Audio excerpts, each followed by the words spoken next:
Good morning students. आज अपन करने जा रहे हैं एसए 560 सब्सिक्वेंट इवेंट्स का रिवीजन। ठीक है, तो अभी एसएस के हिसाब से सब्सिक्वेंट इवेंट का मतलब क्या होता है। तो मैंने बोला जो डेट ऑफ फाइनेंशियल स्टेटमेंट से लेके डेट ऑफ ऑडिटर्स रिपोर्ट तक का पीरियड होता है वो तो सब्सिक्वेंट होता ही होता है। साथ साथ में अगर कोई ऑडिटर को कोई बाद में बात पता चली है from after the date of the auditors report also, then it is also covered within the scope of this SA. तो बेसिकली मतलब subsequent period would cover entire period from the date of the financial statement, let's say 31 मार्च 2024 से लेकर वो up to the date of the audit report भी चलेगा, and the period after the date of the auditor's report is also known as the subsequent event. So यहाँ पे difference है from AS to SA। Accounting standard में जो subsequent event के जो definition है वो बोलता है कि from the date of the financial statement to the date of approval by the board, वो आपका AS4 के हिसाब से बेसिकली सब्सिक्वेंट इवेंट होता है। बट ऑडिटिंग स्टैंडर्ड क्या बोलता है कि from the date of financial statement to the date of auditor's report and if any fact comes to the attention of the auditor even after the date of the auditor's report, then also it is covered as subsequent event। अब इसका logic सोचो, SS में ऐसी definition क्यों, मतलब SS में कोई भी टाइम लिमिट क्यों नहीं है सब्सिक्वेंट इवेंट की। इसका लॉजिक इसलिए है कि मान लो अगर ऑडिटर को पता चलता है कि मेरी ऑडिट रिपोर्ट में गलती हुई है तो वो अपनी ऑडिट रिपोर्ट को सुधार सके। इसलिए definition of subsequent event as per accounting standard differs from what is written into the essay, and essay has not got an end to the period of subsequent period। ठीक है, तो subsequent period का वहां पे कोई end नहीं है। it covers the period from the date of the financial statement to the date of the auditor's report, and if any fact comes to the attention of the auditor even after the date of the auditor's report, he can revise his audit report, right। तो अभी जो हमारा discussion होगा we will decide our discussion into 3 topics। ठीक है, कि अभी हम जो पूरा ये सब्सिक्वेंट इवेंट्स का ऐसे 560 पढ़ने वाले हैं। This will cover first of all 3 scenarios होंगे इसके अंदर।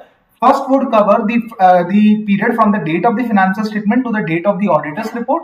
Then from the date of the auditor's report prior to the issuance of the AFS to the regulatory authorities to the third parties।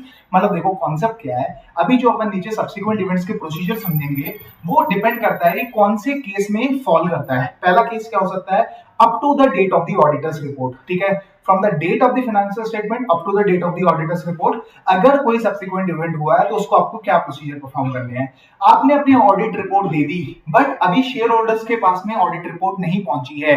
मतलब आपने अपनी ऑडिट रिपोर्ट 31 जुलाई को दे दी but share holders के पास अभी भी पहुंची नहीं है वो रिपोर्ट, लेकिन आपको पता चला कि कुछ ऑडिट रिपोर्ट में शायद गलती हो गई है या फाइनेंशियल स्टेटमेंट में कुछ रिवीजन की जरूरत है। तो आप क्या करोगे, आपको सेकेंड सिनेरियो में कवर होगा from the date of the audit report up to the date of the issue of the financial statement. अगर ऐसा कोई केस आता है तो आपको क्या करना पड़ेगा, राइट। अब आपने ऑडिट रिपोर्ट इशू कर दी, उसके बाद में अगर आपको कोई चेंज करना है तो आपको क्या प्रोसीजर फॉलो करने पड़ेंगे, that is after the date of the issuance. तो हमारे 3 डिस्कशन है इस पूरे टॉपिक के अंदर। ठीक है, अभी सब्सिक्वेंट इवेंट दोनों टाइप के हो सकते हैं, एक एडजस्टिंग इवेंट भी हो सकता है, एक नॉट एडजस्टिंग इवेंट भी हो सकता है। एडजस्टिंग इवेंट का मतलब क्या है, जिसका एडजस्ट करना पड़ेगा। एग्जांपल ले लो कि अगर बेसिकली आपको पता है एक इंश्योरेंस कंपनी से मुझे पैसा आना है, ठीक है, तो आग पहले लग गई थी, आग 31 मार्च से पहले लग गई, उसका पैसा आना था। अभी क्या हुआ, 30 जून 24 को जाके वो पैसा आ गया, तो ये वो सब्सिक्वेंट इवेंट है जो कि आपको कंडीशन एग्जिस्ट करती थी बैलेंस शीट डेट भी, आपको पता चल गया कितना अमाउंट आया है। तो आप बेसिकली लेट्स से आप एस्टिमेट करने की बजाय इंश्योरेंस क्लेम को आप बेसिकली उसे एक्चुअल अमाउंट पे रिकॉर्ड कर लोगे जो अमाउंट आपको एक्चुअली रिसीव हुआ है। ये सब्सिक्वेंट इवेंट है जो कि आपको एडिशनल एविडेंस देता है regarding the conditions that existed on the balance sheet date. तो ये कॉन्सेप्ट होता है एडजस्टिंग इवेंट का। और नॉन एग्जिस्टिंग एग्जांपल्स हो सकते हैं, लेट्स से मर्जर हुआ है, ठीक है, तो मर्जर बाद में जाके हुआ है, तो this is an example of the non existing event जिसका सिर्फ और सिर्फ डिस्क्लोजर चाहिए होता है। एडजस्टिंग इवेंट के और भी एग्जांपल्स हो सकते हैं। लेट्स से आपका कोई डेटर था जो कि इंसॉल्वेंट हो गया था 31 मार्च से पहले, लेकिन उसकी पिटीशन कोर्ट में पेंडिंग थी, ठीक है। अब कोर्ट में जब गया तो कोर्ट ने भी फिर 30 जून को जाके बोल दिया कि भाई ये तो इंसॉल्वेंट है, कुछ नहीं बचा। तो अब आप प्रोविजन का अमाउंट अकॉर्डिंगली एडजस्ट कर लोगे, because conditions were already present on the date of the balance sheet date, ठीक है। या फिर आपने कोई लीगल क्लेम को आउटसाइड सेटल कर लिया जिसका अमाउंट नोन नहीं था, लेकिन आपको पता था ये मुझे थोड़ा बहुत नुकसान होना है, तो आपने उसे एस्टिमेट करने की बजाय आपने एक्चुअल पे बुक कर लिया, क्योंकि कंडीशंस बैलेंस शीट डेट की ही थी, ठीक है। नॉन एग्जिस्टिंग इवेंट के एग्जांपल क्या हो सकते हैं? मर्जर, शेयर कैपिटल, या फिर कोई ऐसी आग लग गई, मतलब after the date of the financial statement. Let's say 31 मार्च 24 के बाद में अगर कोई प्रेमाइसेस में लेट्स से फायर का इंसिडेंट हो जाता है, तो that is an type of an non existing event. But आपको पता होगा AS4 में आपने पढ़ा है एक नॉन एग्जिस्टिंग इवेंट ऐसा है, वो भले ही नॉन एग्जिस्टिंग हो लेकिन आपको उसको एडजस्ट करना पड़ता है। अगर मान लो फायर ऐसी लगी कि गोइंग कंसर्न के ऊपर इशू आ रहा है, तो उसको फिर आपको एडजस्टिंग इवेंट मान के फाइनेंशियल स्टेटमेंट्स को लिक्विडेशन बेसिस पे बनाना पड़ेगा। तो लाइफ में एक नॉन एडजस्टिंग इवेंट हमेशा एडजस्टिंग इवेंट बन जाता है, that is which have an impact on the going concern. अभी ऑडिटर के क्या ऑब्जेक्टिव है एज पर SA 560? तो मैंने बोला जो फाइनेंशियल स्टेटमेंट की डेट है एंड ऑडिटर्स रिपोर्ट की डेट है, तो उसके बीच में जितने भी सब्सिक्वेंट इवेंट हुए हैं जिसकी एडजस्टमेंट होनी चाहिए या जिसका डिस्क्लोजर होना चाहिए। डिस्क्लोजर किसका होता है? नॉन एडजस्टिंग इवेंट्स का। एडजस्टमेंट किसकी होती है? एडजस्टिंग इवेंट्स की। तो जिसका एडजस्टमेंट होना चाहिए, किसका डिस्क्लोजर होना चाहिए, वो अप्रोप्रिएटली हुआ है in the financial statement. And अगर कोई मुझे फैक्ट पता चलता है after the date of my auditors report और बेसिकली उसको मैं मुझे अपना अमेंड कर पाऊं, तो मेरी बेसिकली दो ऑब्जेक्टिव है। One is from the date of the financial statement to the date of the auditors report कोई भी ऐसे इवेंट्स है जो कि एडजस्ट या डिस्क्लोज होने चाहिए, तो that has been appropriately reflected. And अगर कोई मुझे फैक्ट बाद में पता चलता है तो जिसकी वजह से शायद मुझे अपनी ऑडिट रिपोर्ट को रिवाइज करना पड़ेगा, तो आपको ऑडिट रिपोर्ट को अमेंड करने के लिए हेल्प करेगा दिस स्टैंडर्ड, राइट। अभी बेसिकली समझते हैं अपन को क्या क्या ऑडिट प्रोसीजर करने पड़ेंगे for the events occurring between the date of the financial statement and the date of the auditors report. मतलब पहले वाला केस के बारे में बात कर रहे हैं। तो अभी बेसिकली सबसे पहले आपको क्या करना है? आपको सबसे पहले आइडेंटिफाई करने हैं सब्सिक्वेंट इवेंट्स, ठीक है। तो आपको basically identification of subsequent event, फिर आपको देखना है क्या वो अप्रोप्रिएटली रिफ्लेक्ट हुए इन द फाइनेंशियल स्टेटमेंट। अगर मान लो उसका एडजस्टमेंट होनी चाहिए थी, तो क्या वो रिफ्लेक्ट हो रहे हैं, क्या उसका डिस्क्लोजर होना चाहिए था, क्या वो रिफ्लेक्ट हो रहे हैं। एंड आप तीसरा MRL लोगे। तो बेसिकली जो subsequent events from the date of the financial statement up to the date of the auditors report हुए, तो इसमें आपको 3 प्रोसीजर करने हैं।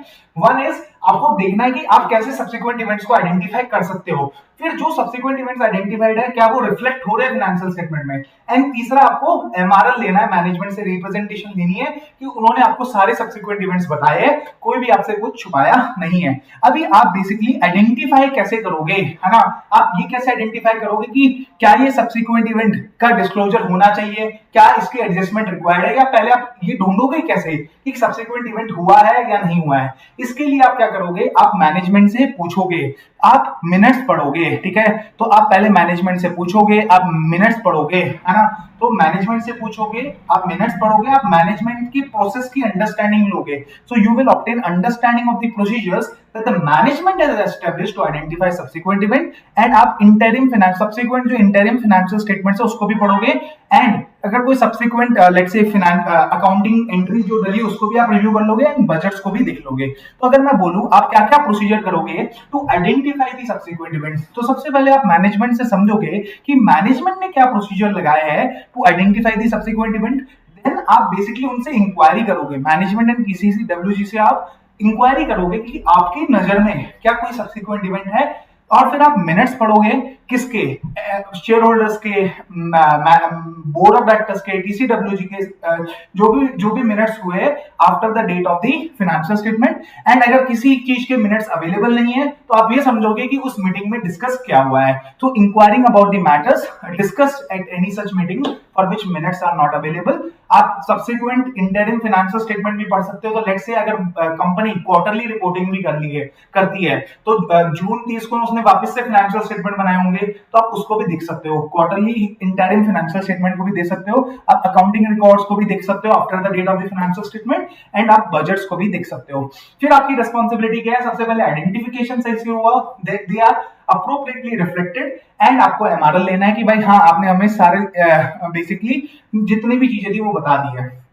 तो मैंने बोला after the date of the financial statement up to the date of the auditors report, auditor को तीन चीजें परफॉर्म करनी है। उसको ये इंश्योर करना है कि subsequent events are identified, subsequent events are reflected, and वो एमआरएल में लेगा कि मैनेजमेंट ने जितने भी सब्सिक्वेंट इवेंट्स थे, material subsequent events which require either adjustment और डिस्क्लोजर्स, एडजस्टमेंट एग्जिस्टिंग इवेंट्स का होता है, डिस्क्लोजर नॉन एग्जिस्टिंग इवेंट का होता है, तो वो उन्होंने आपको बता दिया। अब आइडेंटिफिकेशन कैसे होगा?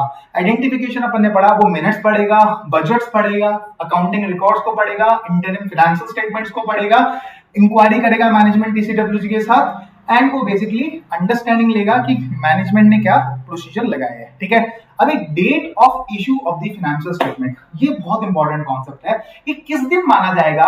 अभी देखो हमारी डिस्कशन दो पार्ट में थी, right? One is from the date of the financial statement to the date of the auditors report, right? अब arises the period which is after the date of the auditor's report, and कोई ऐसा fact auditor को पता चलता है जो उसको उसकी वजह से उसे लगता है कि ऑडिट रिपोर्ट मुझे रिवाइज करनी चाहिए, ऑडिट रिपोर्ट मुझे रिवाइज करनी चाहिए। तो अभी लेकिन फाइनेंशियल स्टेटमेंट इशू नहीं हुए। इशू का मतलब क्या है? शेयर होल्डर्स को प्रेजेंट नहीं हुए हैं या फिर रेगुलेटरी अथॉरिटीज को सबमिट नहीं हुए हैं, मतलब आरओसी के पास सबमिट नहीं हुआ है, रजिस्ट्रार ऑफ कंपनीज को मैंने अभी दिए नहीं है फाइनेंशियल स्टेटमेंट। तो date of issue of the financial statement क्या होती है? तो वो डेट होती है जिस दिन audited financial statement along with the audit report is submitted to the third parties such as regulatory authority, shareholders, etc. तो अभी ऑब्वियस सी बात है, ये डेट उस दिन के बाद ही होगी जिस दिन ऑडिट रिपोर्ट मैनेजमेंट के पास पहुंची है। तो लेट्स से अगर मैंने 19 जून 2024 को ऑडिट रिपोर्ट साइन करी और वो मैनेजमेंट के पास पहुंची 25 जून 2024, तो date of issue of the financial statement should be after the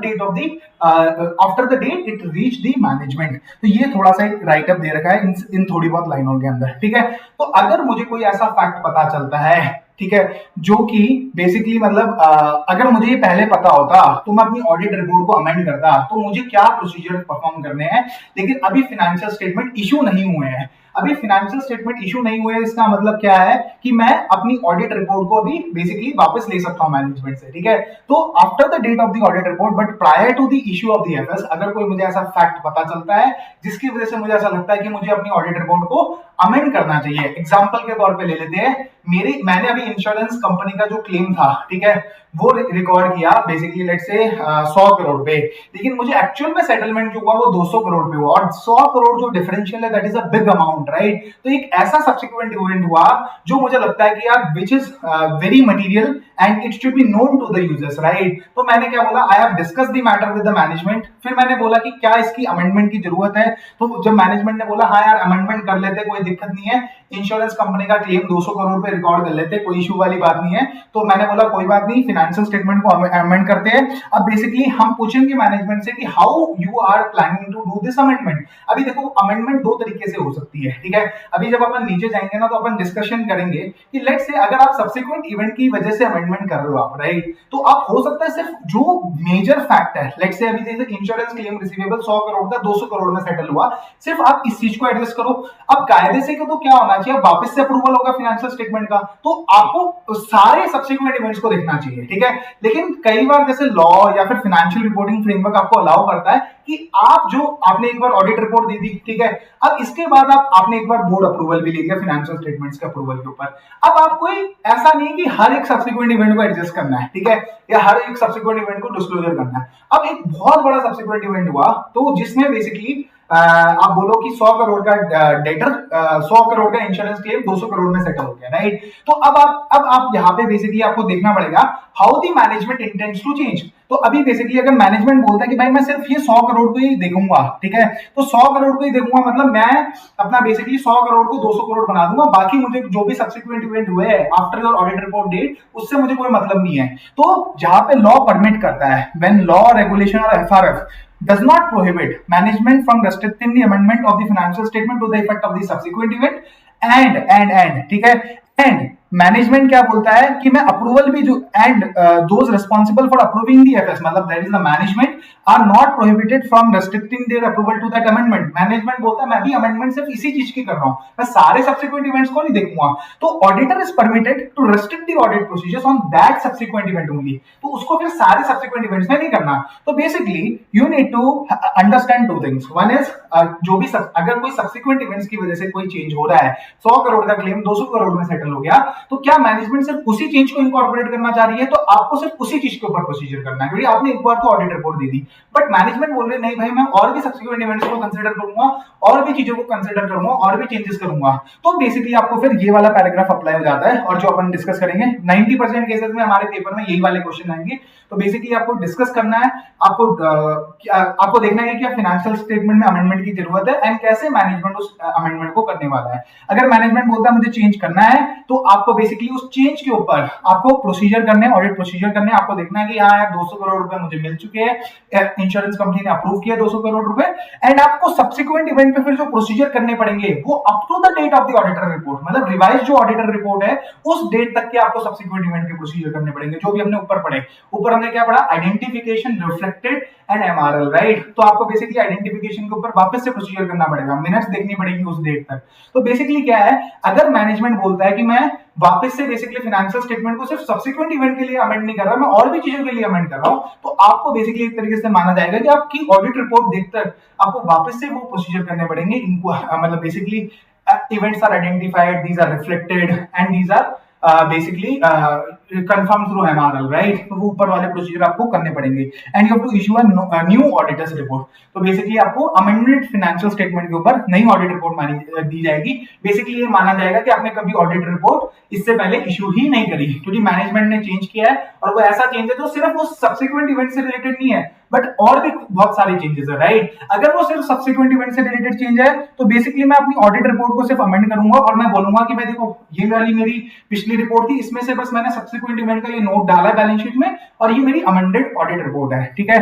amended audit report में मैं ओरिजिनल डेट भी रखूंगा, एडिशनल डेट भी रखूंगा कि भाई ये अमेंडमेंट सब्सिक्वेंट इवेंट की वजह से हुई है। क्या फिर मैं बेसिकली नई ऑडिट रिपोर्ट दे सकता हूं, जहां पे मैं यूएम पैराग्राफ डालूंगा या फिर अदर मैटर पैराग्राफ डालूंगा कि भाई देखो ये सब्सिक्वेंट इवेंट हुआ है, जो मटेरियल सब्सिक्वेंट इवेंट है, जिसकी वजह से मैंने अपनी फाइनेंशियल ऑडिट रिपोर्ट री इशू करी है।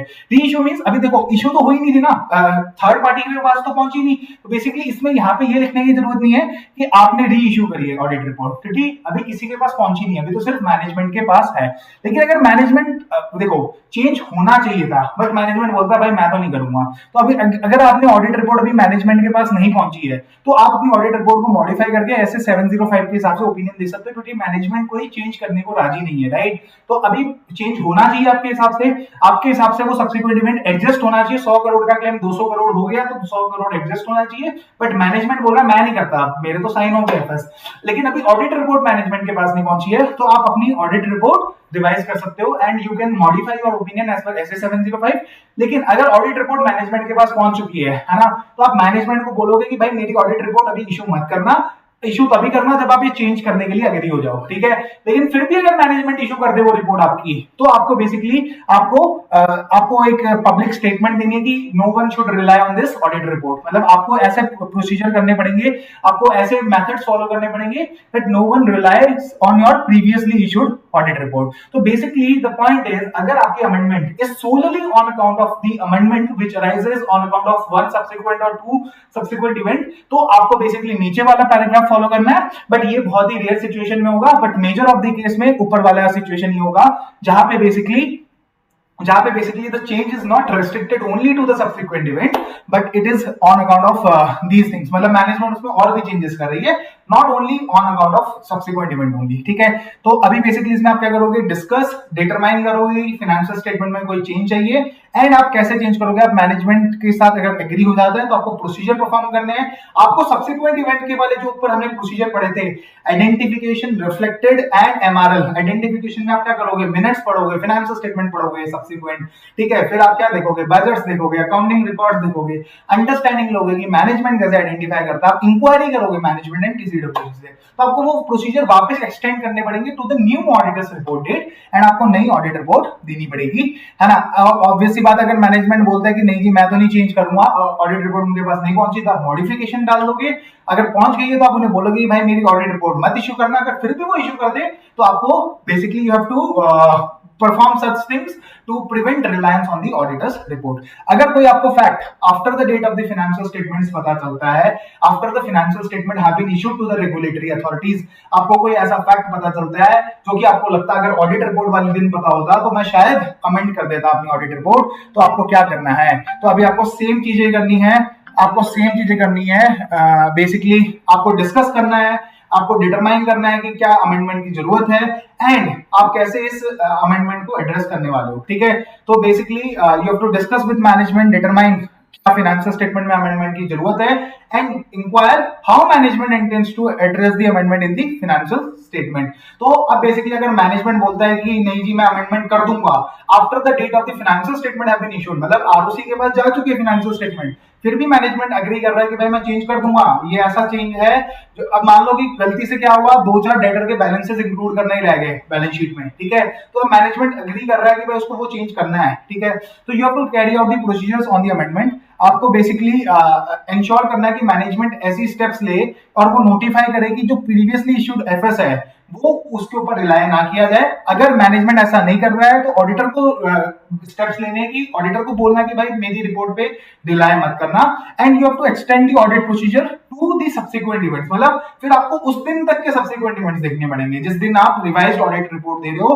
Once the financial statement have been issued, right, and you have to provide the new auditors report. तो कॉन्सेप्ट क्या है, सेम कॉन्सेप्ट है जो हमने ऊपर पढ़ा। You have to discuss and determine की जरूरत है चेंज की और मैनेजमेंट को बोलो कि भाई हाँ how they intend to change. अगर मैनेजमेंट एग्री हो जाए तो आपको प्रोसीजर परफॉर्म करने ऑन दैट अमेंडमेंट।